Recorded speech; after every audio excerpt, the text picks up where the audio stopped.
In light of recent events and in the memory of the thousands of Iranians whose lives were lost in the fight for human rights in Iran, we would like to take a brief moment of silence.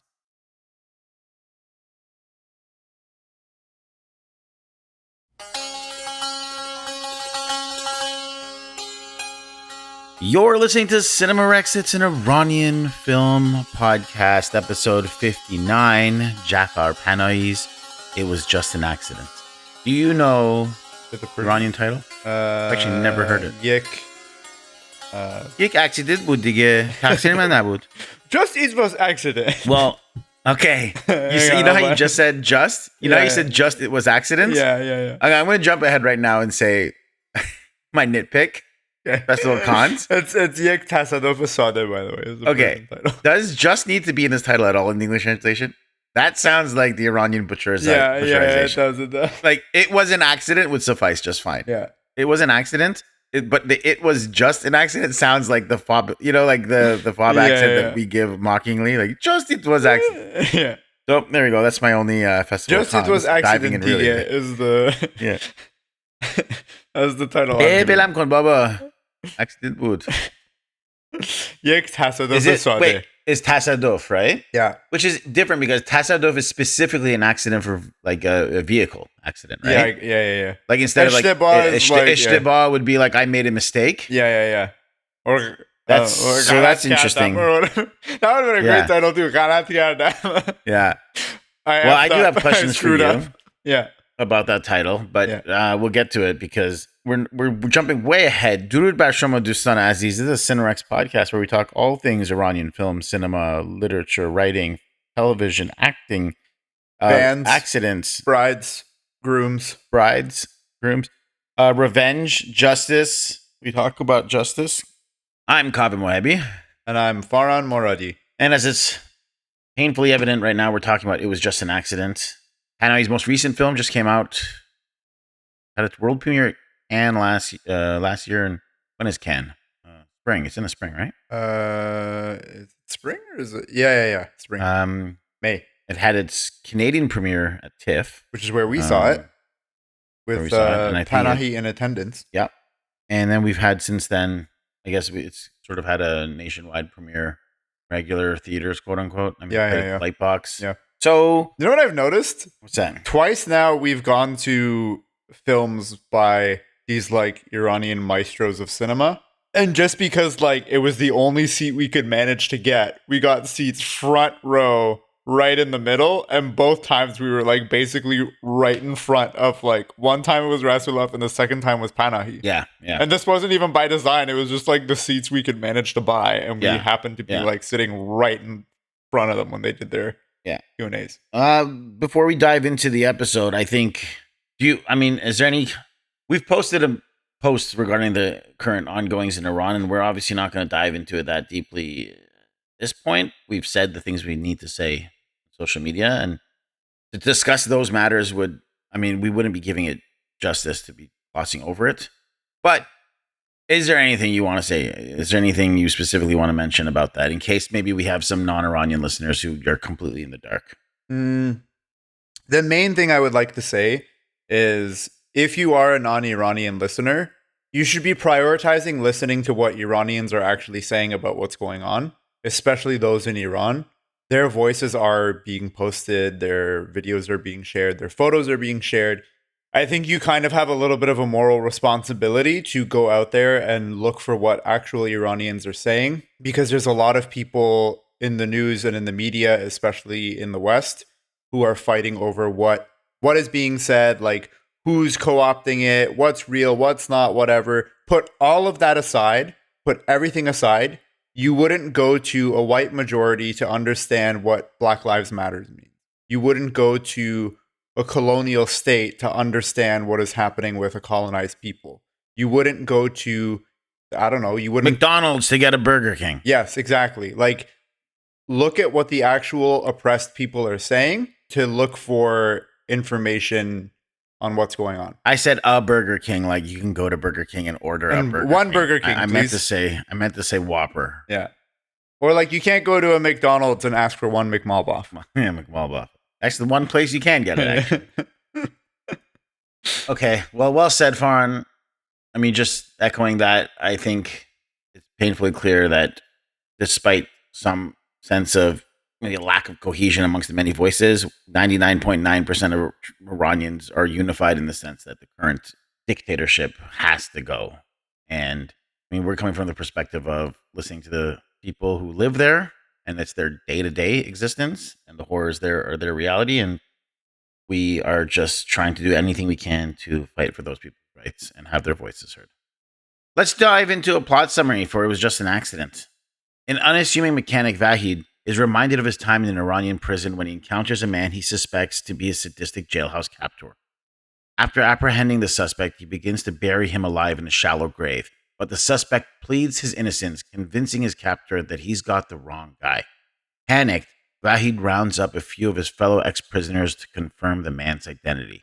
It has a 97% Rotten Tomato score and a 92% audience score. Do you know the Letterboxd score? You want to include it? Is it 4? 4 out of 100 for the Letterboxd score. 4 out of Staggeringly 13. low. So I ask you, Faran June, what did you think of It Was Just an Accident? I really liked the movie. I remember when we watched it in TIFF, I felt very heavy coming out of the movie. There was nothing wrong with the gravity at the time. But we went to a Mehmoni like immediately after during TIFF when we had like all these different Iranian filmmakers who were in town, who were visiting, ones who lived there.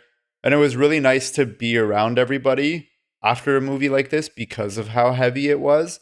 It's the first time I've seen an Iranian movie tackle this subject, where a lot of Iranian movies have talked about like we've seen films that have talked about the environment leading up to the revolution.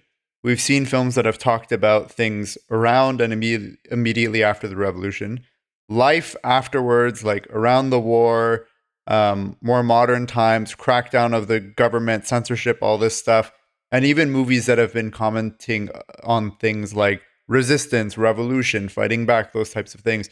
But we've never seen, at least on the podcast, a movie that's commenting on, okay, what does Reconstruction era look like in Iran?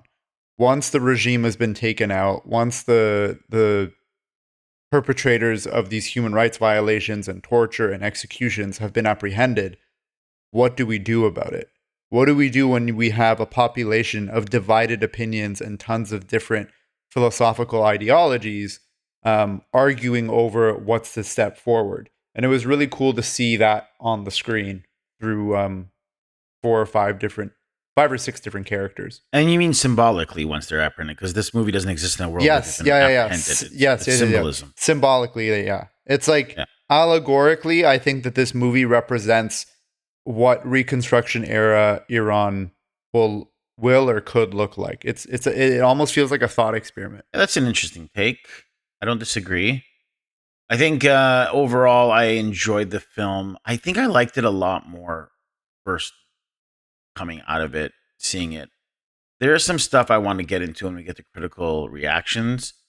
But, I think it's a really, really good script. I think for the most part, the performances are there. I do really enjoy his use of humor in this film. Yeah. Which is, I think, a standout for him. Like, I always knew he had a bit of that sly kind of, he embeds a lot of humor into a lot of his stuff, but I think this is in a weird way like one of his funniest movies. I was going to say, yeah. It straight up feels like his funniest film. And it seems like he has a very good sense of comedic writing. The way he like structures scenes to build all this tension and then he drops it with a moment of levity is really cool to see. And it's not something everyone can do well. And the fact that he pulls it off very adeptly is highlight. Yeah. To me, there are things as we get through this chronologically towards the third act that I do wonder if he doesn't fail to keep his foot on the pedal, but there's something about a momentum shift that almost feels like we're building towards something and then we're sort of just let go emotionally. When is that? Sorry, what part of the movie? You think the third act? And I'll get more specific to it when we get to what happens in the end of the film. But I almost feel like there's a drive and a emotional core theme that is not necessarily abandoned, because one could argue that is the point of his film. Yeah. But I think I do remember feeling this way in the theaters, and then the more I've talked to people, it seems like a consensus among people that there is a definite lack of not just catharsis in the plot, but I even almost think like the story kind of lacks a bit of catharsis, just from a storytelling perspective. But we will get to that in time. I do want to start right from the beginning because I had a first thought of the opening scene. Not opening image, opening scene being very different. But it's interesting because the first person we see in this film is the captor with his family, right? Yeah. Driving. Yeah. And what's interesting about the way they do this is it's a slow reveal because it's just him and his wife first, and you think it's a man and woman driving. And you don't without any context of who these people are, it's just two people, right? Yeah. And then like they kind of like hit a small little bump in the road, and he's like, "Oh, I bet he did a malak karuntu or something like that." He like did like a little like jump in there. What? And you realize she's pregnant. What do you mean malak card? What are you talking about? Oh, so they hit a small little bump in the road, and he's referring to the fact that his wife is pregnant. Okay. I missed that completely. Funny enough. And so she's like rubbing her belly, and you're like, "Oh, this is a man and woman with a pregnant child. Yeah. She's pregnant with a child." Yeah. And then almost as if like not a realistic way to reveal it, deliberately like magical realism.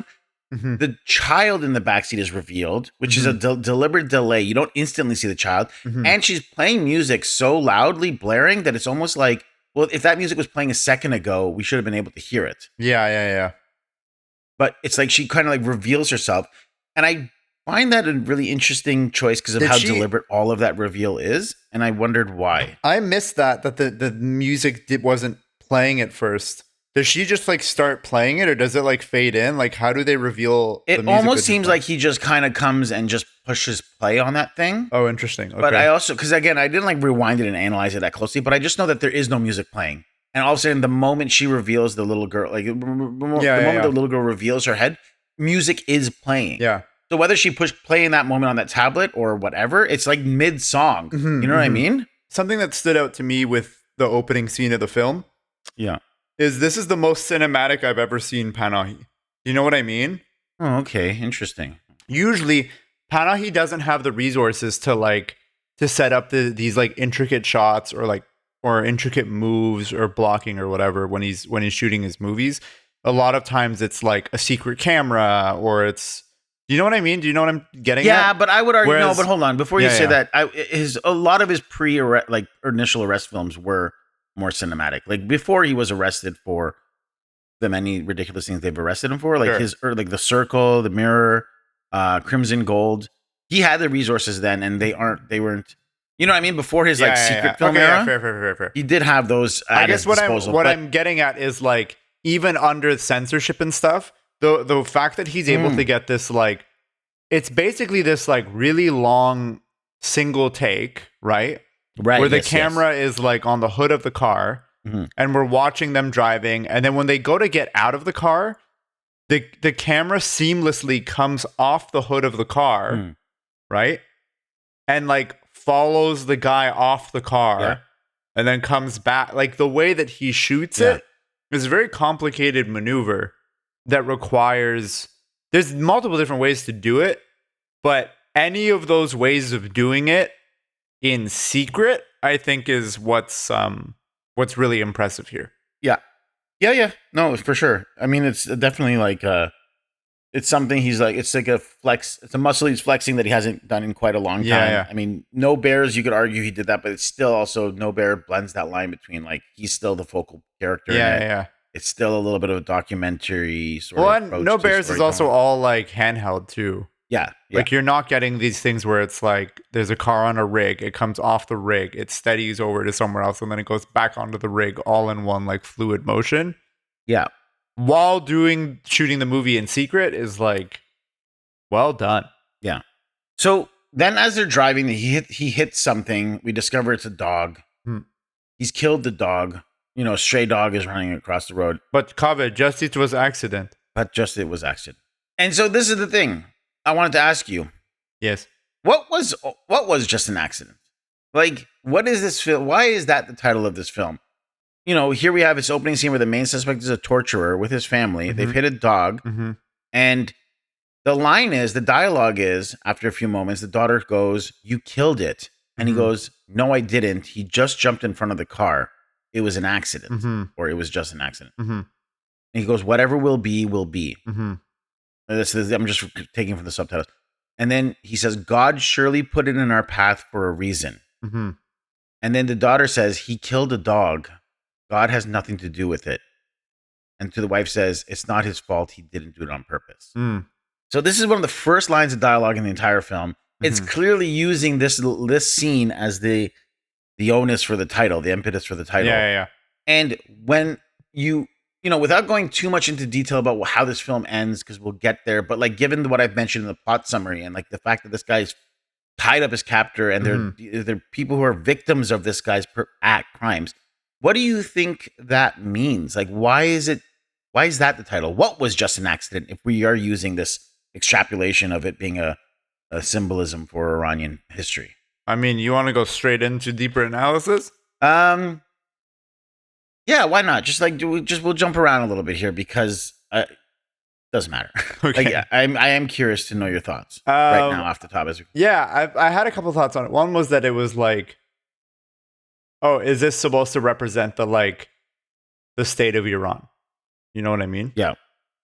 Where it's like, oh, well, it like took us this way and like I took us this way and we ran it over and like, whatever. It is what it is. You know what I mean? Yeah. That's kind of the way that I looked at it, is that it's like, maybe initially, like, this guy got swept up in the moment and was like, well, it is what it is. This is what God wanted. So now I'm going to be this, like, revolutionary scumbag who, like, is complicit in this and doesn't care that we just, like, ran things over and, like, murdered the society.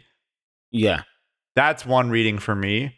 Because I don't think that it's fair to say that, oh, that's supposed to be the victims that he's tortured, because there's no argument to say that that's an accident. That's intention. That's like completely a conscious decision to do that.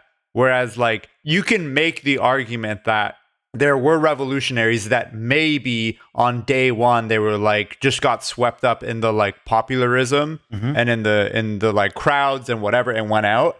And then after the society got completely destroyed, they were like, well, that sucks. It's too bad that happened, but we're here now, and like started working within the system. Yeah. And then the younger generation is like, no, you don't get to say that that was just an accident. You killed that dog. Like you killed the society. Yeah. Yeah. Whether you intended to or not, it got on the road. You hit it. You're the reason that this has happened. Yeah. It was alive and now it's not. Just on what you're saying right now, do you think that the title is almost like satirical then? Because one of the things I had thought of was, is the commentary, is it about the banality of their crimes? That it wasn't torture, it was just happenstance. And that Panahi is saying this almost satirically, like similar to how Rasulov says evil doesn't exist. Yeah. And then that film shows so many examples of evil existing. But then he follows the guy and it's like, well, the point is that you just follow these torturers and they're just guys going about doing their grocery shopping and picking their kids up from school and whatever. Yeah. It's like this idea of like this mustache twirling villain. But then again, the title being somewhat sardonic and sarcastic. Yeah. I think so. That's what I think. What do you think? Yeah. I mean, that's kind of how I saw it.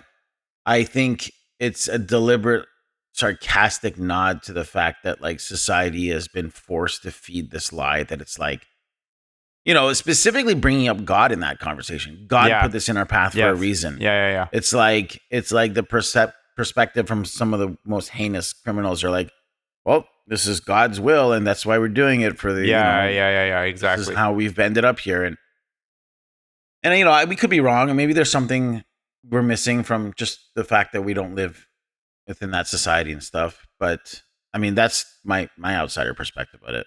Yeah, leaving room to being completely off the mark. But yeah, that was my main thought. I think it's supposed to be kind of sarcastic commentary on like the state of things. Yeah, I mean, and I'm not gonna go through for like not deep analysis. For like our reactions, I won't go scene for scene through this.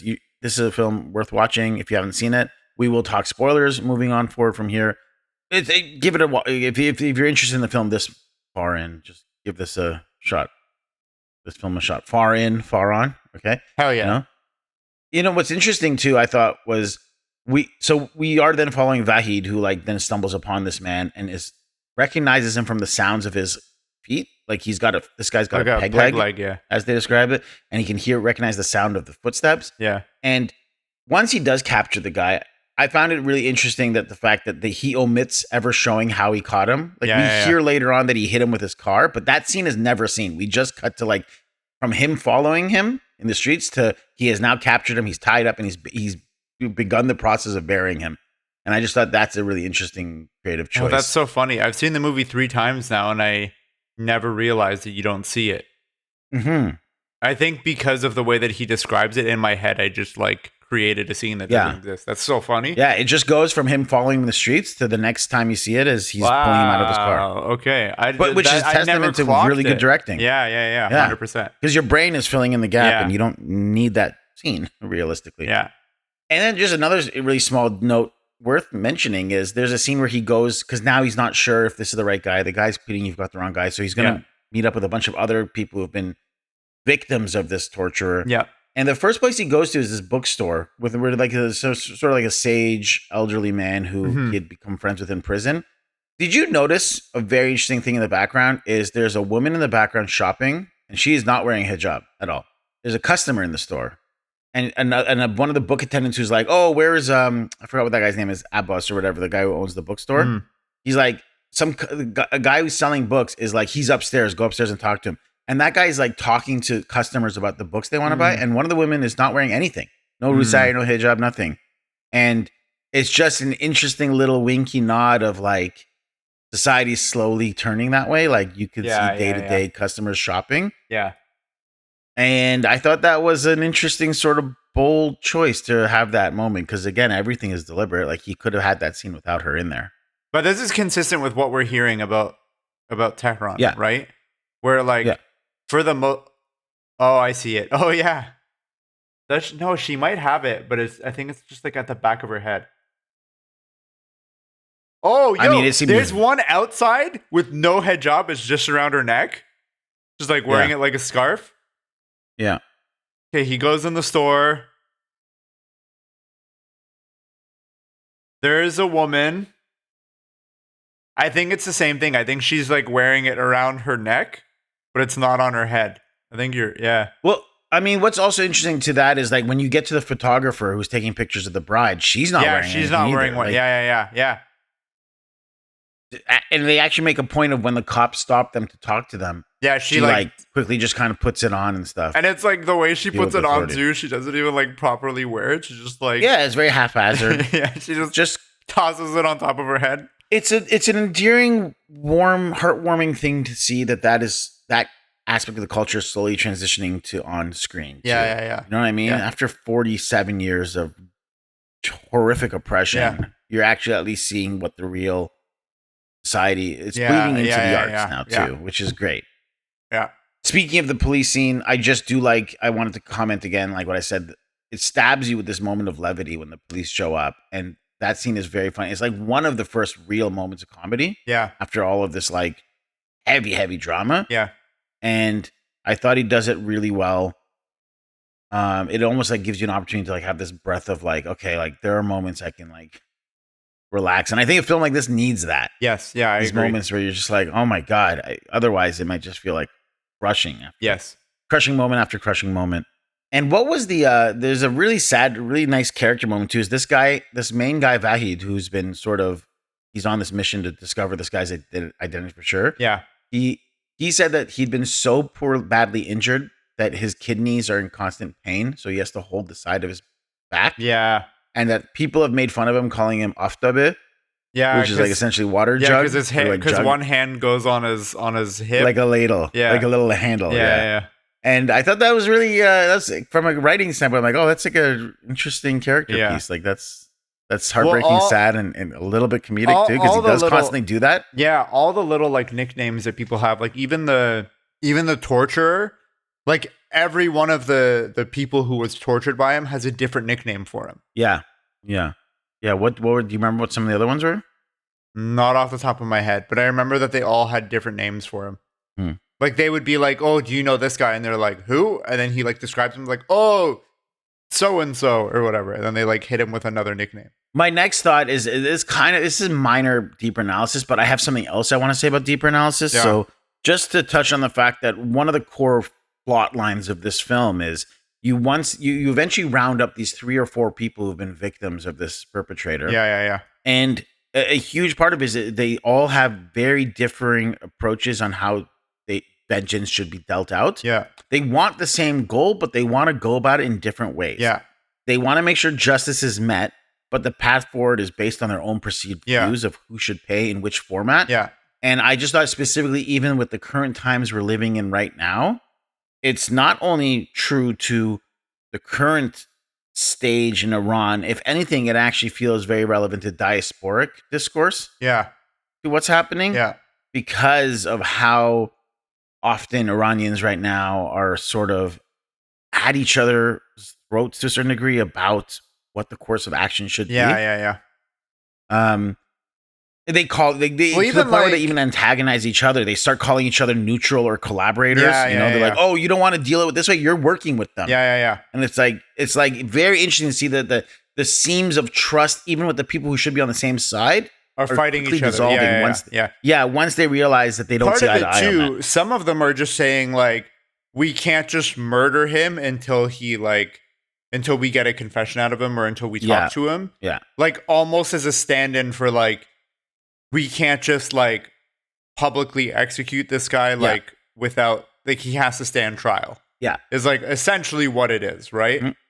Obviously this is a trial of like a couple people in a van. Yeah. But I think it's meant to be representative of like, listen, when the regime falls, we can't just drag people through the street and like hang them up on lampposts. They have to stand trial. They have to face justice and a court. You know what I mean? And that discourse in the film is drawn upon very heavily with the use of Hamid, who is, I think, the 3rd or 4th person who's introduced in this group. And he is like he's the dynamite thrown in this group, is he wants vengeance arguably more than the rest of them. Yeah. He wants blood on his hands. He doesn't care. It's like, oh, you have him here. Let's kill him now. Give me 2 minutes with him alone. I will take care of this for all of us. And you guys don't have to worry about it. There's no blood on your hands. Yes. Don't worry. I'll take it on. And he's one of the ones that, as I mentioned earlier, he tells the photographer that Vahid is potentially working with him. Yeah. And he thinks that he's one of them. And this is all like, because there's the paranoia with Hamid too, right? Yeah. So like, he's just like, this is all a tactic.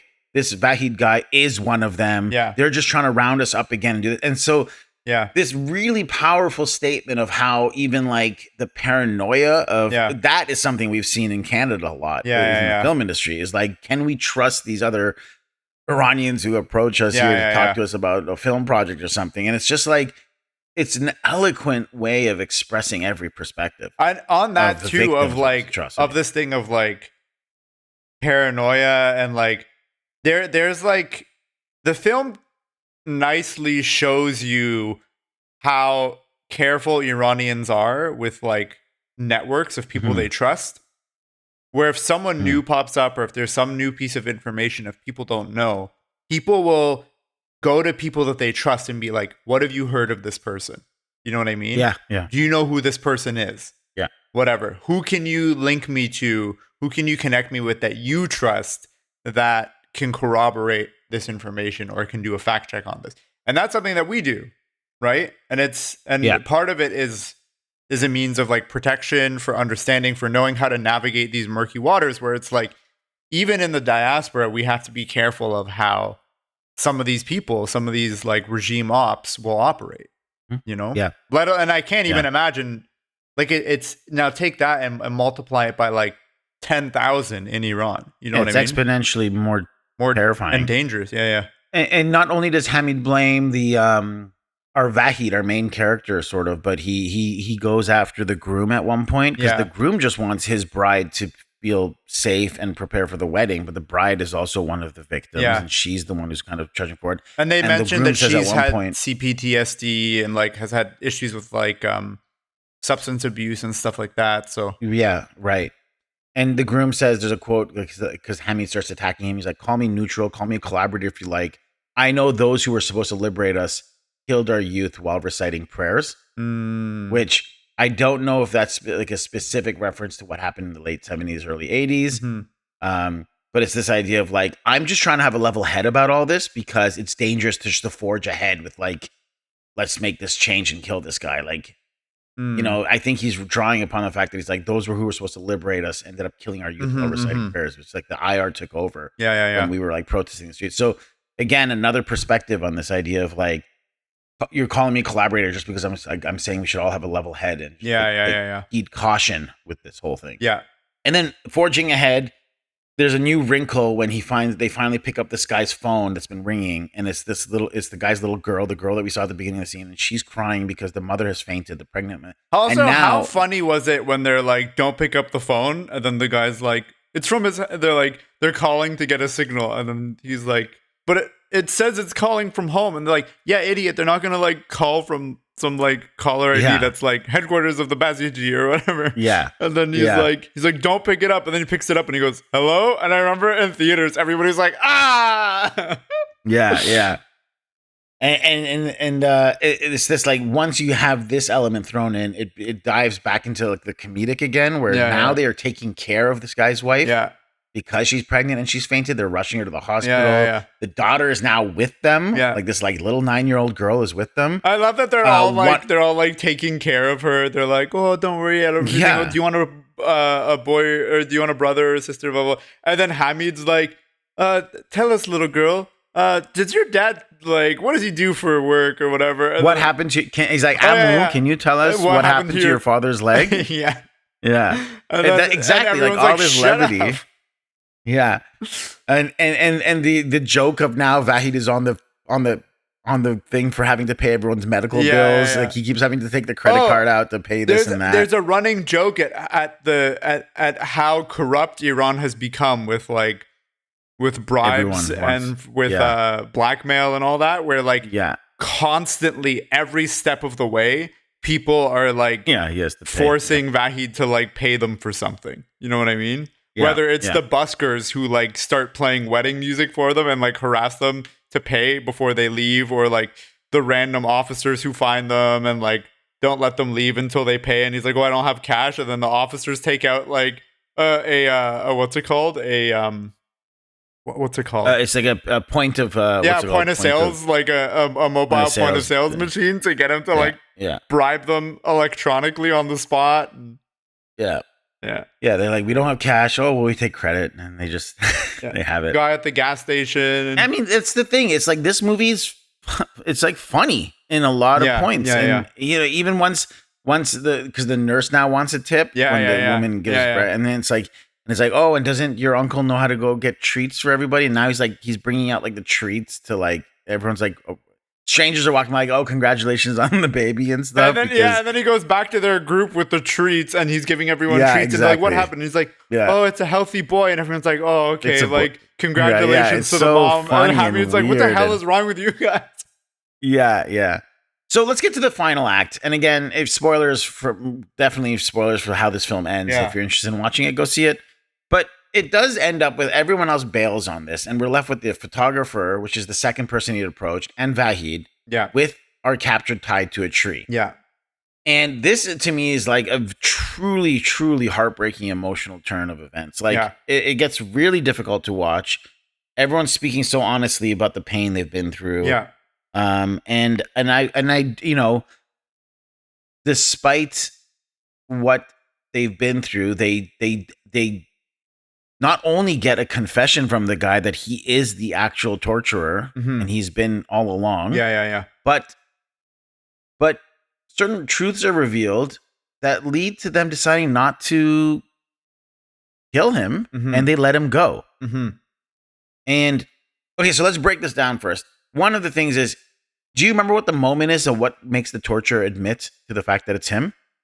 You remember what it is? Is it when he says that your kid was born? Yes, because he talks about his son. He's like, "You're an idiot. I don't even have a son. Yeah. I have a daughter." It's like, "No, your son was born earlier today. We took your wife to the hospital." And then he's like, "My son, whatever." And then he's like, "Yeah, I took your wife to the hospital myself."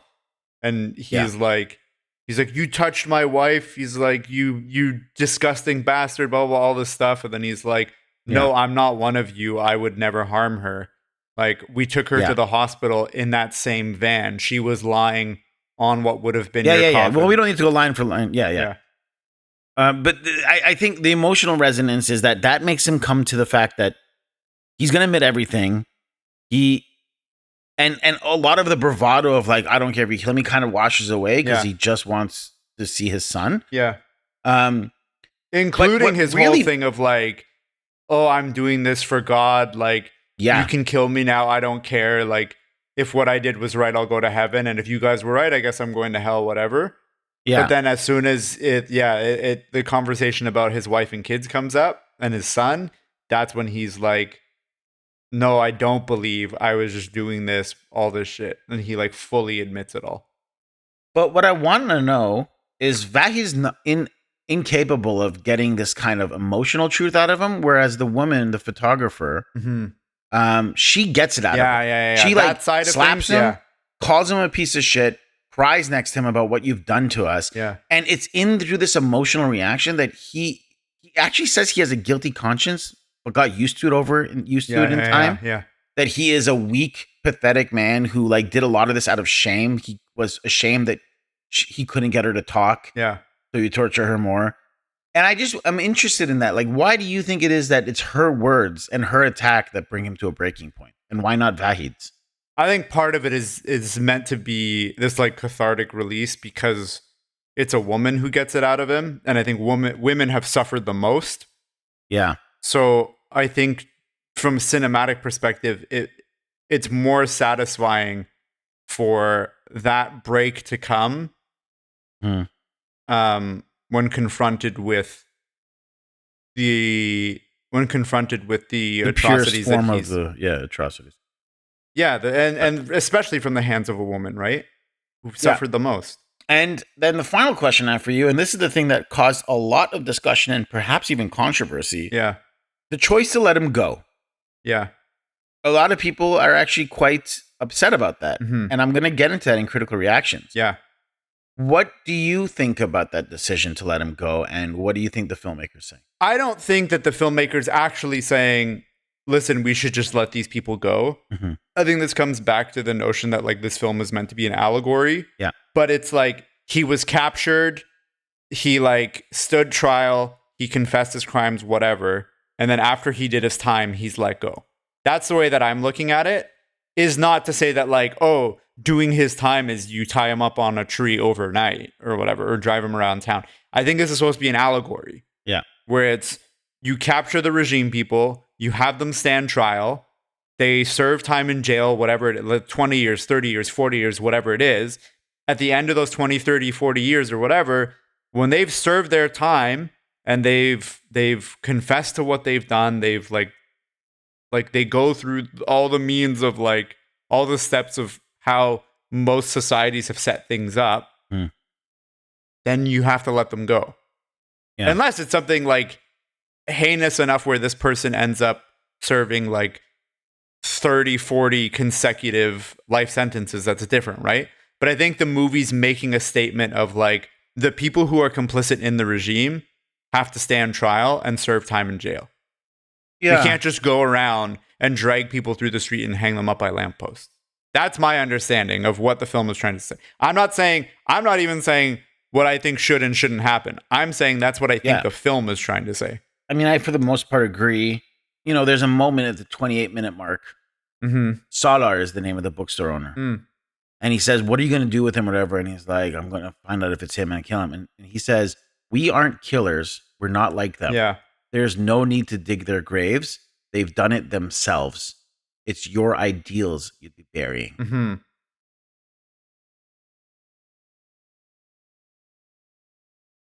And one of the most illuminating things about this journey for Vahid, and all of them actually, is the reason they let them go is they realize that justice isn't available to them.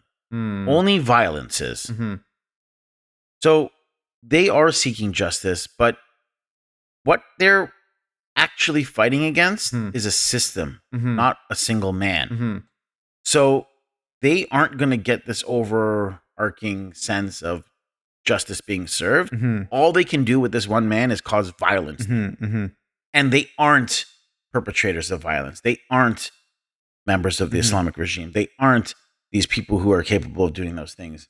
And my personal take of that is we are better than them. We are different from them. We are humanitarians as a society. Mhm. We are not these monstrous, awful, despicable, malicious, monsters. Mhm. And I think it's not about forgiveness and turning the other cheek and letting them Yeah, go. yeah, It's about not sinking to their level, yeah. because when the protesters are on the street right now, they're not branding guns. They're peacefully protesting for their rights. And that's what sets us apart. But I also think, like, listen, if you're an oppressed people Yeah. and that oppression is being maintained through a system of violence, there is a certain point where if you do need to brandish guns, then Yes. I don't think you're But- the perpetrator of violence at that point. But no, but I mean, and I know, because you're talking about the Malcolm X thing again versus MLK or Professor Xavier versus Magneto. But once you have this man tied to a tree, the Hamids of the world would want to Yes. torture Yeah, yeah, him, yeah, yeah, yeah. bring Yeah, every yeah. ounce of pain to him, Yeah. and make him suffer. Yeah.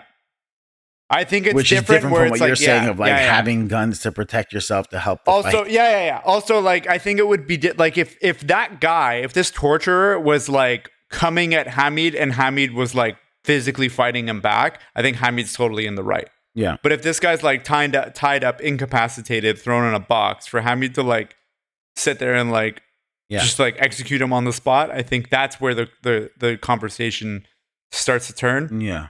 One thing that I've noticed in terms of reactions to the film from like regular people, not critics, is that I've noticed a lot of older Iranians, right? Let's say like, I don't know, 45 years and older, who are upset with the film, feel as though they're like, this was torture porn and Panahi was loving it and Panahi's just as bad as they are. Oh. Yeah, I've heard people say this where they're like similar to the bookstore guy, right? Yeah. And I think Panahi is aware of this. He literally put that quote of the bookstore guy in the movie because that's a generation of people that watched their colleagues, their friends, their family members go and like drag soldiers through the street and hang them up by lampposts.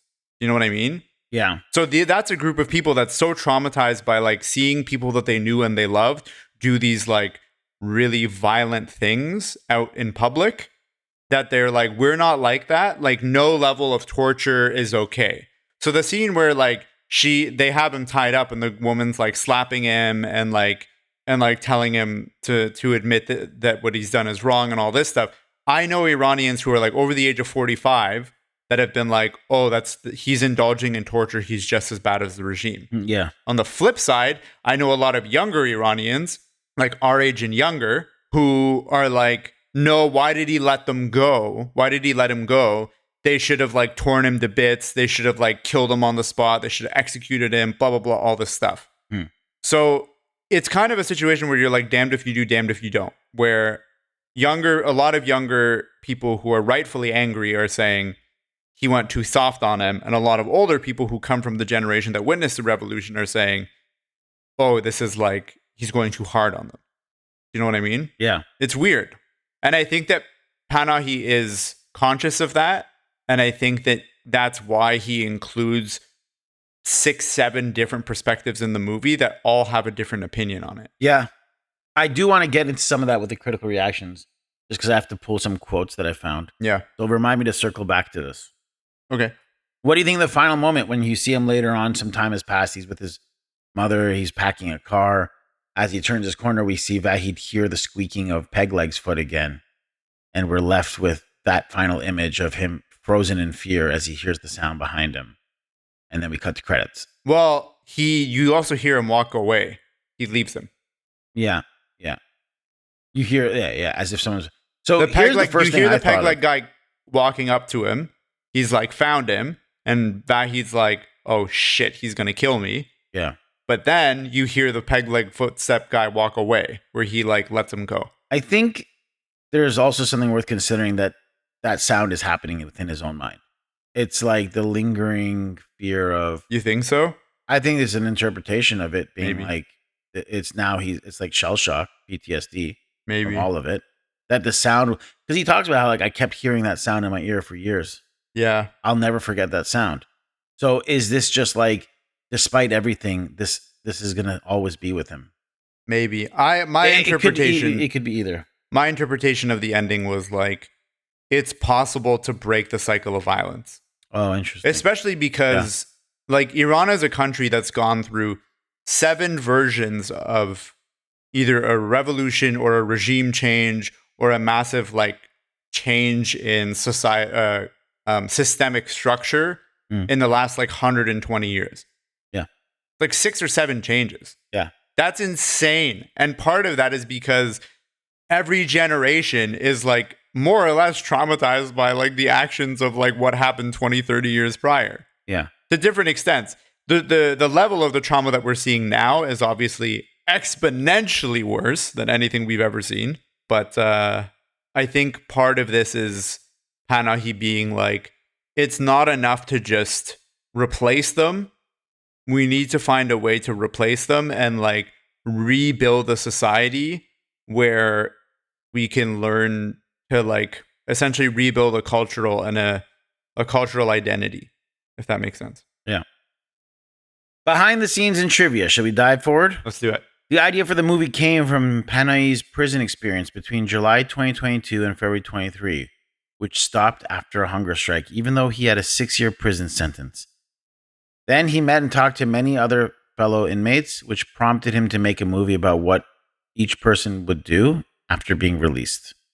Despite their efforts near the end of the shoot, police officers had come to the crew and asked for rushes, and even threatened to arrest the entire crew and stop production when Panahi refused. But after a while and some negotiating, they eventually relented and filming went on without a hitch. These are all IMDb trivia, so this is like half-ass internet research. With It Was Just an Accident winning the Palme d'Or at the 78th Cannes Film Festival, Panahi became the only filmmaker in history to win the highest honors at all 4 of the world's major international film festivals. He previously won the Camera d'Or at Cannes for his debut film White Balloon, the Golden Leopard at Locarno for The Mirror, the Golden Lion at Venice Film Festival for The Circle, and the Golden Bear at the Berlin International Film Festival for Taxi. This remarkable achievement places Panahi among the most awarded and respected auteurs in the history of world cinema. He also was awarded the TIFF Tribute Award, the special tribute award at the Toronto International Film Festival. Do you know how many other filmmakers have won the major 4? All 4? Yeah, from one movie. It was like 2 more, right? It was like, I don't know. I'm asking without an answer. I remember there was 2 others. He's the only Iranian to have done it. None. No other filmmaker has ever gotten those 5. But what about the 4 if you minus the TIFF one? Michelangelo and Antonioni, but I don't think he won it for the same film. So I think Panahi's the only one who's ever done it for one film.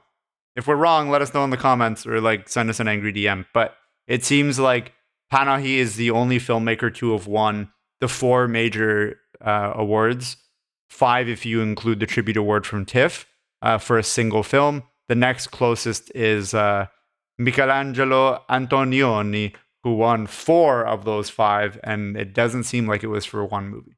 It was across multiple films. In an interview ahead of the film's Cannes premiere for the film, Panahi said that although the bans have been lifted on his filmmaking and traveling, he still had to maintain a secrecy about his work and had to work illegally with a very limited casting. It Was Just an Accident is a co-production between Iran, France, and Luxembourg. It was produced by Panahi himself in collaboration with Philippe Martin for Le Film Pelea, a Paris-based company that also produced Justine Triet's Palme d'Or winning Anatomy of a Fall. The film was co-produced by Bidibul Productions, which is a Luxembourg production company, and Pio & Co. France. Post-production was completed in France. When it premiered at Cannes in May of 2025, the film was described as a tightly guarded mystery upon its announcement at the festival. And the festival's general delegate had explained in early April that he wanted nothing of the film to be leaked and nothing about the plot to be leaked before the festival's premiere. Panahi's attendance at like all the major festivals or surrounding this movie was revealed like 2 days before, or like the day before he actually attended at any of them. Yeah. Like it was like always a tightly guarded secret. Yeah. Yes. What's your BTS? I have a couple. One of them is that while doing his press release for the film, a lot of critics of Panahi were suggesting that Panahi had struck a deal with the regime, that he had become an informant or something during his last time, his last sentence in prison and under arrest. Because an arrest warrant had not been put out on him, and he was able to seemingly travel freely for the press of this film. Yeah. And then the Iranian government came out and said, actually, Panahi is wanted, and we have an arrest warrant out for him, and we've already sentenced him, and he has to serve time in prison when he comes back, either in prison or under house arrest, and travel ban, film ban, all that stuff. And Panahi has stated publicly that he plans to return home to face those charges after, in service sentence, yeah, and service sentence following the Oscar campaign for the film. Yeah, that actually fits very nicely with the last thing I was going to say. This is more of a trivia, but at one point in the film, it was just an accident. The bride character says, "When I got out of jail, that bastard had said that I'd collaborated so that my life outside would be a bigger prison." And I find that as interesting trivia because I'm pretty sure that's almost a word for word echo of what he says in Taxi. Yeah. And like, that's like direct quote of how Panahi feels. Yes. So that's interesting, playing in hand with what you just mentioned about people's theories of his collaboration with the government. One other smaller, low-key, not high-stakes BTS. The guy who plays Vahid, his real name is Vahid. Yeah. He's a close collaborator with Panahi at this point. So I feel like that was done intentionally. He's the lead. He's essentially the secondary character in No Bears. Yeah. We talked about how we liked him a lot. Two final pieces of BTS. The film was nominated for Best International Film, previously known as Best Foreign Language Film, for the Academy Awards. And Panahi was also nominated for Best Screenplay for the film. In addition to that, another quick update. The co-writer Mehdi Mahmoudian was just detained this past Saturday in Tehran after signing a letter with 17 other prominent lawyers, artists, and activists that blamed Iran's supreme leader Ali Khamenei for the recent killings and arrests of thousands of protesters who took to the streets across the country. Critical reactions. This film, as I mentioned, Palme d'Or winner. It also was nominated. It was presented at the Golden Globe Awards. It became the first Iranian film to be nominated for Best Motion Picture Drama, Best Director, and Best Screenplay. And it was also nominated for Best Foreign Language Film. Do you know? This is just weeks ago, but do you know what it lost to? I think I know. Hang on. Don't tell me. Best Motion Picture. What did it lose to? Let's go one by one.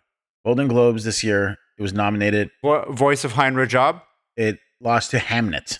Oh, Best Picture. Sorry, I was thinking Best International Film. Okay, let's do Best International Film. Do you know what it lost to? Was that Voice of Hein Rajab?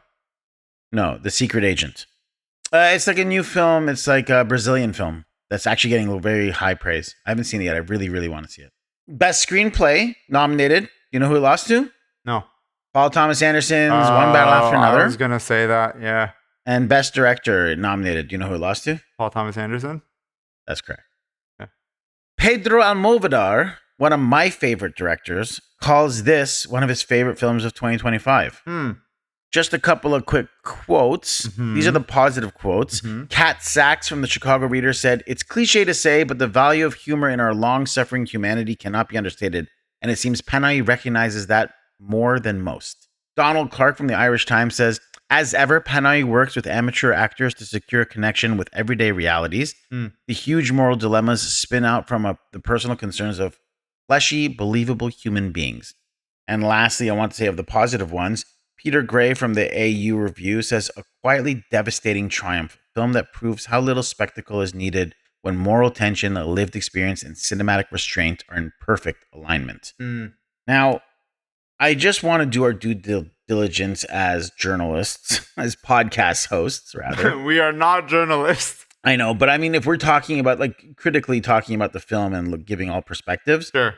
I just thought it's worth mentioning, reading something, because there has been a certain contingent of Iranian filmmakers, as you mentioned, who were disappointed with the messaging, perhaps, the perceived messaging of this film. The fact that they release him at the end has been seen by some as potentially an endorsement of, like, letting them go freely, the Islamic regime, or like leaving them alone. I, again, as you and I have both mentioned, that this is probably more of a plea for humanism and like not subjugating ourselves and bringing ourselves to that level. Yeah. But well, I had one particular family member who I won't name who was so passionate about this disappointment in Mm-hmm, Panahi mm-hmm, that I asked them if they wanted to come onto the podcast and express that perspective. They said no, but they did point me towards a IMDb review. mm, This is short, like a few paragraphs mm, that said eloquently not only depicts what they felt, but also what a lot of people of this person's generation mm, have felt. So I just thought it was worth reading just to get your reaction to it. mm. So this is an audience review written on IMDb. It's not a professional critical review. Take it for what it is, grain of salt, Mhm, whatever. But mhm. just for the discussion, A Simple Accident is one of those festival-friendly films that tries to turn political trauma into poetic ambiguity, but ends up betraying the very few people it claims to represent. At first glance, the movie appears profound. A former torturer and his victims meet again by chance, forcing the viewer to confront the moral dilemmas of revenge versus forgiveness. Yet this supposed depth quickly collapses once you realize that the film is actually suggesting that in the face of systemic brutality, the noblest act is to stay silent, to forgive, and to quote unquote understand the oppressor. For audiences who know Iran only through headlines, this message might seem brave and humanistic, but for anyone familiar with the lived reality of dictatorship, it feels dangerously naive. The film reframes the struggle for justice as a sentimental fable of empathy, replacing accountability with pity. It reduces a nation's collective trauma to a private moral exercise where the oppressor's humanity matters more than the victim's dignity. Technically, the film is competent. Quiet camera work, long static shots, and naturalistic lighting that mimic the Iranian minimalism adored by European juries. But beyond that veneer lies an emptiness and a reluctance to take a stand. In aestheticizing submission, it turns resistance into melodrama and transforms moral paralysis into virtue. Mm. Ironically, A Simple Accident is not a film about reconciliation, it is a film about erasure. And perhaps that is why it won awards at Cannes. Not for what it reveals about Iran, but for how safely it allows the West to feel empathic without being disturbed. Wow, as Um, someone who knows that family member of yours, it's pretty crazy that your 4-year-old daughter would say something like that. But all the power to her. well, see, that's where you got your facts wrong. She's 5 now, and in the last year, she's been reading so much cinematic texture and metatextual criticism that she was able to write that. Okay, fair enough. But yeah, did touch on it, but that is kind of like that speaks to the heart of some of the people who are quite disappointed in Panahi. Yeah. That the film is letting them go too easily and almost walking too safely Yeah. a line on the moral dilemma. I mean, And again, to that, I'll say two things. The first thing I'll say is it's funny that a filmmaker, like another notable Iranian filmmaker that we know, who's older, I think he's in his 40s, maybe. Yeah, Walked. you're talking about my 18-month-old son now. Yes, yeah. Walked out of the movie because he felt disgusted by the polar opposite reasons. Yeah. He felt like the movie was a revenge story and it was like torture porn and all this stuff, and literally left the theater in the second last scene of the movie. There was like 2 minutes left of the movie. He was sitting next to Panahi and got up and left. For having literally the exact opposite feeling of that. Yeah. The second thing that I'll say is that I think it's really messed up for people to take a position like this on Panahi, given that this guy has bled for Iran. And time again, he comes out of jail and he makes another movie because of his love of Iran, his love of cinema, and his love of the people of Iran. And he's been consistent with that. His opinions and his positions on these things have been consistent. He has given speeches literally for this very movie where he's talked about how important it is to hear Iranian voices and that he wants to see them free. You know what I mean? That to me is not an apologetic statement for the regime. That to me is not someone who's in any way complicit in what's going on, or someone who's saying, "Oh, turn the other cheek and forgive it." His track record is very clear, and anyone I think who wants to say what they think is like, "Oh, what he's actually saying is this," or like he's a sellout, all this stuff, needs to check themselves. Because this guy he's spent time in jail, he's been tortured, he's been beaten, they threatened to kill his daughter. Yeah. And there's plenty of these people out there, these Iranians, who have artists, activists, people who are protesting, academics, who've served time in jail, served time in Evin, who've been tortured, who've been beaten, who've been on the brink of death, who've come out and expressed their opinions on what's going on in Iran, they're entitled to their opinion. For anyone to turn around and say like, oh, this person shouldn't talk, if they don't share the same opinion of me, then they're complicit. Yeah. I'm sorry, but frankly, this is not the opinion of the Cinema Rex podcast. This is my opinion. Fuck you. Well, is that your first swear word podcast? Y'all can quote me on that. Like, people are entitled to their opinions, and these are people who've bled for our country. They don't have to have the exact same opinion of like what you think should happen politically and not happen politically, but that doesn't matter. Like, these people have suffered and they have a right to be at the table and they have a right to express their voices. That's what's important to me is that we don't yell over each other. We don't accuse someone of being a traitor because they have a slightly different opinion. Does that But I don't know. I ranted and I'll probably cut down half of that, but No, it's fine. Keep it. It's good. I like see you passionate about something for once. I do wonder then if it's just to hone in your thoughts more specifically on what the argument is, though, because it's like your point is valid. It's a little bit broader.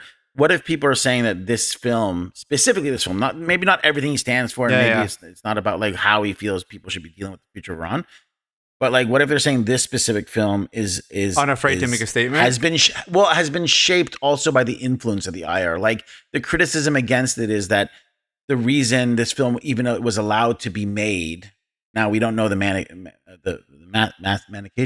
the word I'm thinking? Massacre. We don't know the elements that went into making this film. But people are like, oh, how was he allowed to travel? Why did they allow him to make this film? Why, this one wasn't shot in secrecy in the same way that his other films might have been made. And so they're like, this has the tacit endorsement of the IR because of the ending. You know what I mean? Mm-hmm. Specific to this film. Do you feel like what you're saying still rings true then with that specific example? Or, I mean, I guess you've already answered the question. We kind of fundamentally disagree. You and I both agree that we disagree with that thought. Yeah. Also, right? That it's not, and that thought of like, oh, this movie is like afraid to make a statement, I think is also bullshit. Like, the statement that this movie is making is that there are different opinions and views on what the path forward is. Yeah. And people should have a conversation and come to a consensus or come to a decision as a group. That is the point of the movie. The whole point of the movie is that people are going to come to this with different opinions, and they need to be able to express that to each other. Yeah. That's the point of the movie. Now, most importantly, are you going to bleep out your own F word, or are you going to keep it in? No, it'll be a bleep. Oh, come on, Howard. God, you're such an arm of the Islamic regime. You'll hear the F and you'll hear the K, but you're not going to hear the Okay.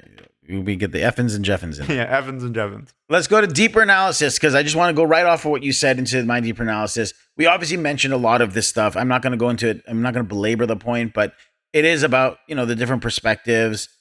You don't need to like espouse like this guy represents the monarchist view and this guy presents the but what is essentially really interesting is these are four members of different status, different experiences, different position, and therefore different moralities because of those experiences and statuses, right? Yeah. And like what you said of this as being a microcosm of the people of Iran. And I actually hadn't thought about how this is like about Reconstruction specifically. I thought it was more about like just in general, but I like that point you're making. And one person believing that revenge is a must at all costs. One person looking at what's just, one person looking at from the perspective of the victim. Like, it is that this film is that's the deeper analysis. I think, you have someone like Hamid who's like, I will rip them apart myself. Leave it to me. Yeah. That's a hardliner, right? Like, that is someone who's looking at this with rage in their eyes and they don't care for justice. Violence. But going back to what I said was, I think a lot of the critics of Panahi are like the Hamids of the world. Yeah, that's interesting.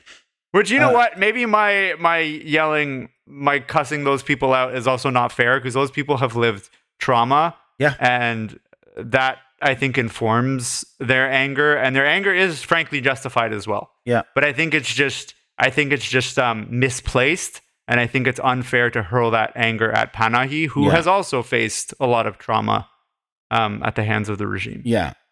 And just to echo what I said before, it's like this film is part of the moral contingency of the film is that they're attacking and taking out all their rage against one individual, which would ultimately do nothing against the system, right? Like, this isn't a sense of justice that we are going to get back what's ours. Mhm. They're just looking for violence against this one man. Mhm. Right? That's not going to help. It's not going to change what's happened to them. It's not going to break down the system from within. Mhm. It's not about justice. It's about violence. Yeah. And that's why I feel like the character's morality at the end is like, we're not them. Yeah. We can't do that. Yeah. There is one more thing I wanted to reference about deeper analysis, but I'll give you a shot. You did mention some, if there's other stuff we haven't talked about yet.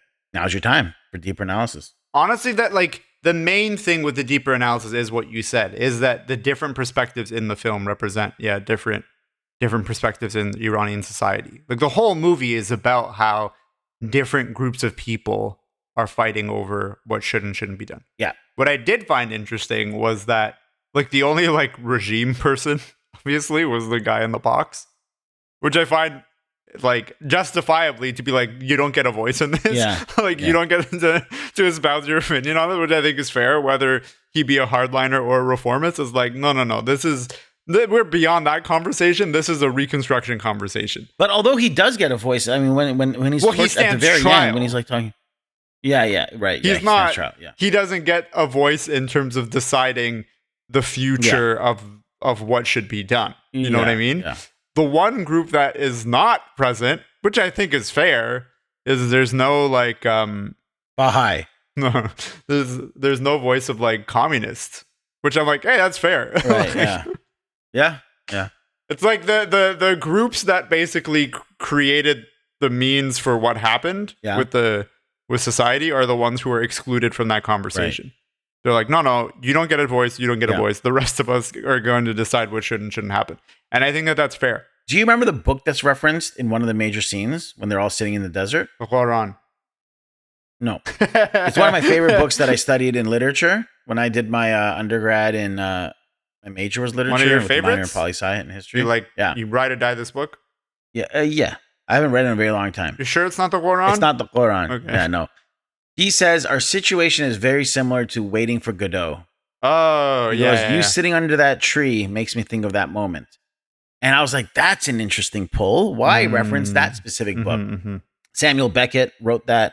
Very beautiful play. I've always liked it. It's very confounding. There's a lot of stuff to look into it metatextually. Yeah. But I started thinking about it, and Waiting for Godot is about waiting. Mm-hmm. Right? It's a film. It's almost like an existential play on just in general, metaphorically about things in life.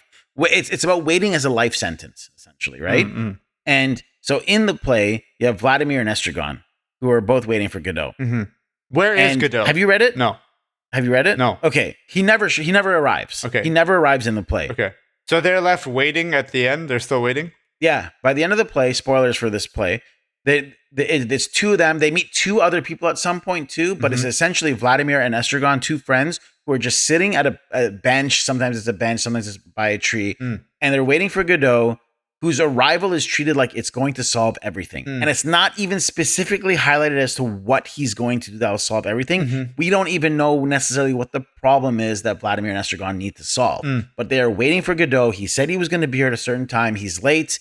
Godot is not here. We are waiting for him. That's the whole play. In Panahi's film, the characters, in terms of if you think about the waiting as a life sentence, the characters are stuck in a similar suspended state. They're waiting for justice, clarity. They're waiting for permission, change, closure. They're waiting for anything that might make them feel real again. They're looking for something that's going to make them feel whole. When is this thing going to happen that's going to solve everything? So both works, Waiting for Godot and It Was Just an Accident, they both treat waiting not as a phase, but as a permanent condition of living under a system you can't defeat directly. Right? Like this idea of like this weight, this external, existential, everlasting weight being the system that you're stuck under and you can't fight is happening in both Godot's play or Beckett's play and Panahi's film. And even that desert scene, when they mention it, it actually looks like what the play sometimes is often the production design behind it is this like long, thin tree in the center, right, and people kind of sitting around it. And I just thought that was a very interesting. That's my kind of breakdown of what that's doing is like this state of like perpetual waiting, and how that's how Iranians feel. You know, every time we kind of sit between these like moments of uprising, protest. In between them, it just becomes like, well, one day One day they're going to go. Right, all right. Until then, we wait. And so I just wanted to bring that up as a deeper analysis because I thought it was a really interesting, specific callback to a play that does that thing. So that's my Kava's deeper analysis corner. Solid. I've never read the book, and I've never read seen the play, so it's like hard for me to comment on that. Okay, yeah, no, it's fair. It's really good. Should I read it, or are you like, you don't really need to read it? I mean, I think intellectually, like it gives you a different perspective. It's not a plot-driven story. It's two people literally sitting and talking, and the things they talk about are interesting. The entire time? Yeah, they're literally waiting the entire time. There is a very interesting, famous production of it that was done between you know who plays the two? Yeah, that's the tree that you showed. Oh, you know who plays? I just looked up. I was looking up photos of it. It's Professor X and Magneto. Yeah. It's Patrick Stewart and Ian McKellen played it, and they've done multiple productions of it too. Yeah, like over the last decade, they played it multiple times. Yeah, I've never seen it, but still, that was always a dream of mine. Is there a film adaptation? We're waiting for Godot. Yeah, I think so. I feel like it'd be a boring it wouldn't movie. make for a very cinematic film. Yeah, it's probably better to see live or just read it. But yeah, I recommend it. Best scene. Let's power through some of these because we're going on long. My favorite scene is when they're parked in the desert and they have the like 5-way argument. Yeah, me too.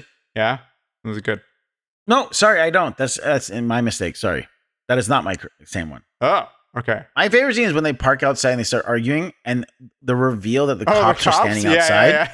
Pretend, and then so they all come up pretending to bride and groom. We're gonna take a choosing photo this spot to take photos, which is not a very cinematic. And there's place like a to take fence in the photos. foreground, and there's like buildings falling apart and dilapidated in the background. Yeah. It's the first moment in the film that there's real levity. Like there's truly like a sense of cathartic relief. You can take a breath, and then the whole thing of having to pay a fine to leave and taking a credit card is why. All of that is just like the bribe over the credit card is really funny. You almost feel like you're in a different movie than you were just in a few seconds ago, but I like it. Yeah. And I think that to me is like one of the most important scenes to set the tone for the whole film. So I give it to that. Damn, that's poetry. I have 2. One of them is really long. What's your main one? My main one is the long one. Okay.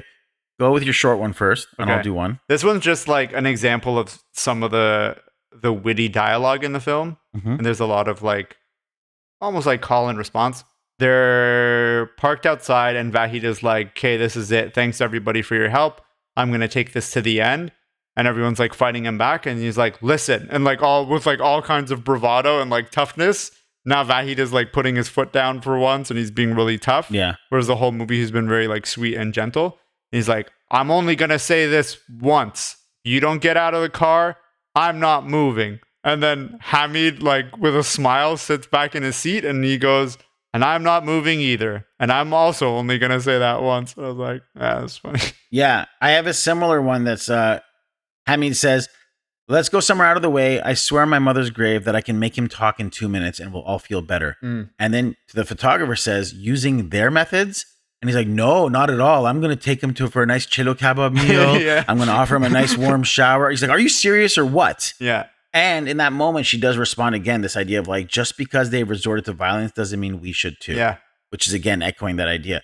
But I really like that. Like the sarcastic response, like, no, I'm not going to. No, I'm going to take him out for a nice chilo kebab meal.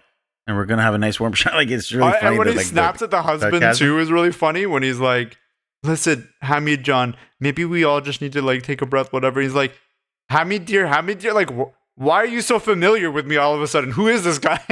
Yeah, exactly. Yeah, that guy's so mad. Hamid's pissed. He's a firecracker. I also just want, this is not my fun. These are all runner-ups, but another quick runner-up is they're arguing so much about this man. One of them says, even passed out, that scumbag causes trouble between us. Even dead, they are a blight on humanity. Yes. Yeah. Which is an interesting quote because it goes back to what you're saying about this being about reconstruction. Yeah. Like even when they're all gone one day, and they will be all gone one day, it's the ripple effect is going to exist for a long time, unfortunately. Yeah. What's your number one long one? And then I'll give you my number one, which is not a long one. So I'm taking a page out of Kava's book where it's not one exact line, but it's like a call and response from a few people. Yep. It's when it's that like 4-way, 5-way argument about what they should do about the guy when they're in the desert. Hamid has just gone on this like whole rant about how they need to kill him and all this stuff. And finally the bride like says something back and she just says one thing and Hamid snaps and he like starts yelling at every single person. He's like, you're like this, you're like this, you're like this, whatever. And then he looks at the bride and he goes, and you, Miss Know-It-All, you think you know something, kiddo? And then the bride responds saying, why do you think you're the only one with all the answers? Everybody is entitled to an opinion. And Hamid goes, and you sure are an entitled bride, aren't you? You're going to have your own little happy ending after all. You think none of us understand this pampered prince? Do you even know how this pampered Nepo baby's dad became so powerful overnight? And then she responds to him saying, why are you so childish? Why do you keep looking for fights with random people to take your frustrations out on? Why can't you just grow up? And then the photographer goes to the bride and is like, hey, maybe you should just calm down. And she goes, calm down for what? To pacify myself with drugs and put myself through hell again? I've had enough. And this other guy has the audacity to ask me why I'm not more of a cheerful bride. Because before they released me from jail, this scumbag got word out that I collaborated with them to turn my life outside into an even bigger prison. شما یکی که خیلی حق داری عروس خانم. خب بالاخره سفید بخش شدی، ازدواج خوب کردی. فکر می‌کنی آمار 16 تو نداریم ما؟ ازش پرسیدی بابا جونش چجوری راه 100 ساله رو یه شبه عین فشنگ رفت؟ تو چرا انقدر مثل بچه‌ها فکر می‌کنی؟ چرا از این اون دنبال آتویی تو عقده‌هاتو سرشون خراب کنی؟ چرا نمیخوای بزرگ شی؟ اولی آروم باش عزیزم، وارد بازی این نشو. آروم باشم که چی بشه؟ که دوباره شروع کنم به قرص خوردنم و زندگیمو به گند بکشم؟ نه واقعا دیگه بسه. لابدم الان این داره میگه من چرا ذوق عروسیمو ندارم. برای اینکه وقتی از زندان اومدم بیرون اون کثافت شایعه کرد که من باشون همکاری کردم. تا این بیرونم برام بشه یه زندون بزرگتر. That's from the quote that I had brought up to you. Yeah. So all of that. Yeah, that whole exchange, I thought it really nicely, I think, touches on like 4 or 5 different points of like differing opinions on things, and it was like nice to see it on the screen, I guess. Yeah. Because these are the conversations that are happening all over Iran right now, where you have people who are like so angry and like justifiably so, because they've like been traumatized, but they're just like angry with everybody. Like even people who are on their own side, like they will take their anger out on them. Doesn't matter if you get in their way, they'll snap. Or like this woman who like served time in jail, and they started like releasing propaganda about her so that when she got out, everyone was like, oh, she's clearly a collaborator. She's clearly like an apologist of the regime, all this stuff, and made her life outside of prison a bigger jail, right? Like, yeah, we know tons of activists and artists and stuff who serve time in jail, and now all of a sudden, all these people that were getting support and being told like, these are the children of Iran, all this stuff, sharing their stories, people started to turn on some of them. And I think I don't think that is a coincidence. Yeah. I think part of that is regime propaganda. Yeah. Yeah, which is the stuff that we highlighted earlier too. Yeah. Mine is a short little quote. I just thought it was genuinely poetic, fitting the damn that's poetry thing. When Vahid is dealing with the guy up close and personal towards the end and tied up, he goes, "You killed me 100 times. Don't you remember? I'm a zombie, one of the living dead." تو 100 بار منو کشتی. یادت نیست؟ من الان یه مرده متحرکم. That's good. Best performance. I have 2.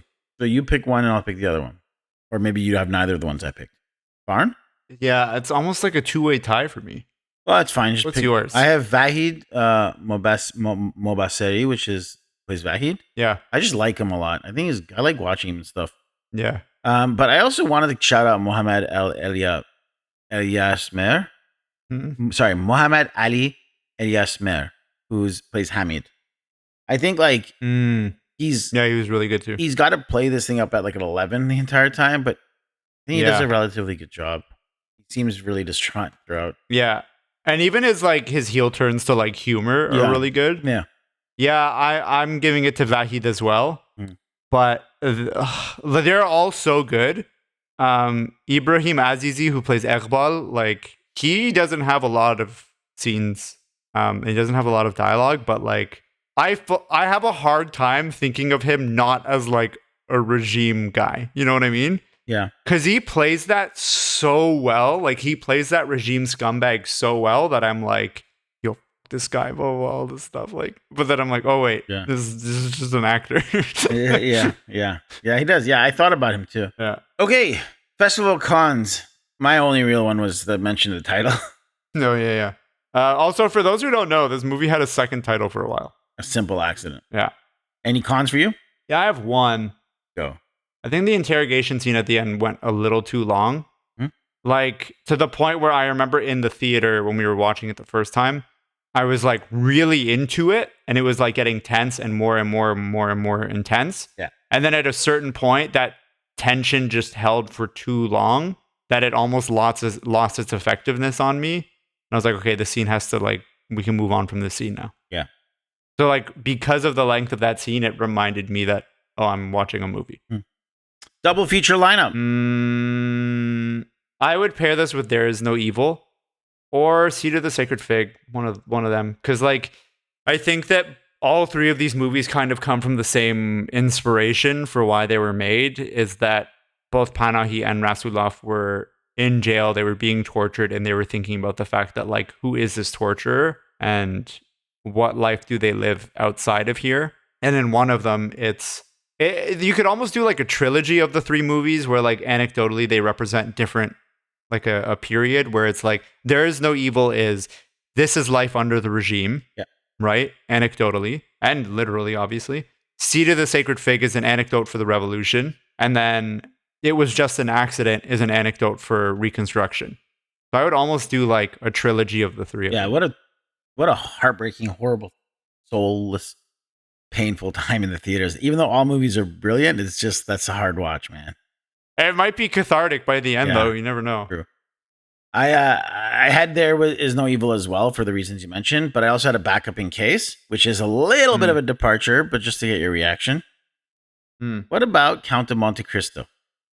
Because Which version? I don't know. My favorite version is, which I grew up with, was the 2002 one directed by Kevin Reynolds. That's the Guy Pearce one. Is that the Jim? Yeah, Jim Caviezel, Guy Okay, Pearce. I have issues with that one. Which one do you prefer? The what's it called one? The mini series with Gérard Depardieu. I haven't seen that one. That one's a lot better because like the whole thing with Count of Monte Cristo is that by the end of the book, spoilers for a 200-year-old book, but by the end of the book, he gets his revenge and he's still like empty. Okay. And he basically goes into self-exile because he's like, my life, like there's nothing out there for me. There's nothing that can fix my life or like fill the void of my soul. Like this. That's what this happens in sucks. the And he original leaves. text. What you're saying? Yes. And he's like, and it's kind of left a little more hopeful to the next generation. Yeah. And he's like, I'm hoping that you guys can live a better life than I did. I'm like leaving you part of my fortune, blah, blah, blah. But like, I'm broken. I'm way too broken. Yeah. But the Jim Caviezel movie, he like gets his revenge and then he gets back with his wife and his kid and then he like lives happily ever after. Yeah. So like cinematically, I like that version because it's like kind of satisfying. But like from a point of like ethics and morality, it kind of misses the entire point of the book. So does the miniseries, the Gerald Depardieu one, does that have like the same ending? Like has like a sad ending, sort of like he's not fulfilled by it? It's more open ended. Yeah. That's interesting. I haven't seen the new one. I mean, though. that makes it even more simple. Like that's why I think it would be a fitting thing. It's like this idea of justice and vengeance. Your revenge journey might not give you the satisfaction you need. Mm-hmm. And how it is about like this guy who has the opportunity to like seize. I don't think it's a 1-for-1 relation, but I just think it'd be an interesting sort of parallel of like a story of revenge and the quest for it and how it might not be satisfying. Yeah, that's fair. So that's what I do. It's almost like, the movie is really the difference between justice and revenge. Yeah. You know what I mean? Hollywood remake. I will just tell you, I said inadmissible because this film just came out 4 months ago. There's no need for a remake. If this film came out in the 80s, I'd be like, I want to see Panahi do a version of this nowadays. Yeah, I know, right? So this movie came out almost like ahead of its time. This movie was like 7 months ahead of its time. Yeah. You know what I mean? Or like a year ahead of its time. But because like interesting enough, like in the last few weeks with the demonstrations that are going on in Iran, I'm noticing people turning on each other who are on the same side, being like, you're a regime apologist, you're this, you're that, the only path forward is this or that. And it's unfortunately, this is probably a cycle that's happened multiple times. I'm sure it happened in the 70s. Oh, 100%. Probably, yeah. Oh, it has. 100%. Yeah. I know, like, we've talked about this. Yeah. But yeah, it's interesting to watch those scenes in the movie, and then like 6 months later, you and I are getting angry DMs from people being like, "You're this, you're that, you're whatever." Yeah. So are you I've been called all kinds of things. I've been called a regime asset, an Israeli asset, or like American imperialist. I've been called like a reformist. I've been called like all these different things. But at the end of the day, the only thing I want is for justice for the people of Iran and for the Iranian people to decide their own fate. That's what I want. Yeah. So no remake for you. Yeah, no remake for me is my final answer. Lock it in, Regis. Final thoughts and grades. I do have a quick question. Can you pull up what I gave No Bears? Okay, I have it. Tell me what it is. I feel like this is cheating. Well, because I think I like No Bears more than this. What would you give this? I wrote down A minus minus. You gave No Bears an A minus. Yeah. Okay. There we go. I give this one an A minus minus. I really like this film. I think for me, it's like kind of on the same level as No Bears. I give the movie a lot of praise for how it's able to expertly navigate some of the nuance with Reconstruction. I think not enough people are keeping in mind what Reconstruction in a country looks like post-revolution. And they're important conversations to have. It was a risky conversation for him to put on film because I think that not only is there obviously the concern that the regime is going to crack down on him, which they are. He has a prison sentence waiting for him when he gets back to Iran, but also the possibility that a lot of the public will turn on him because if he doesn't align exactly with what they want, they might insinuate that he's against the people, which has also happened. A lot of courage. It feels like a very honest representation of where we're at. And technically speaking, it was really, really, really good. So I give the movie an A+. Okay. Oh, very high. Which means, it's the same I gave No Bears, which means that the Cinema Rex show average for It Was Just an Accident is an A. Panahi's It Was Just an Accident doesn't offer the comfort of catharsis.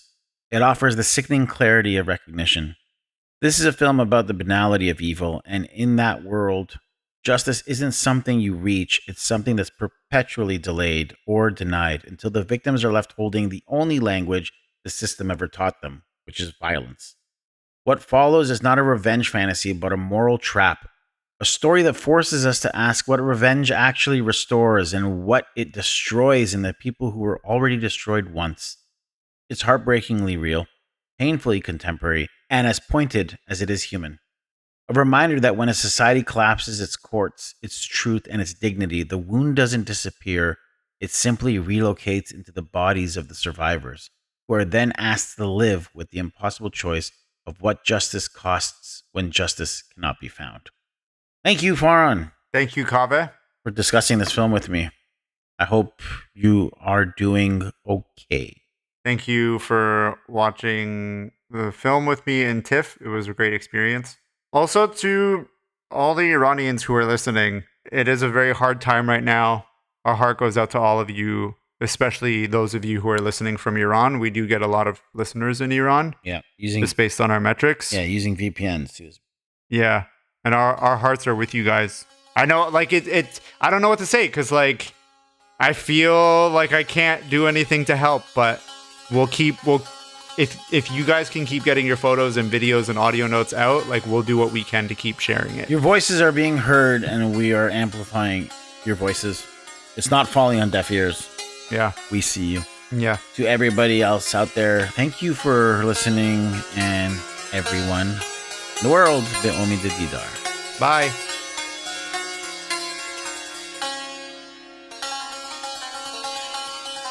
Music for Cinema Rex was written and performed by Sohail Sadinejad.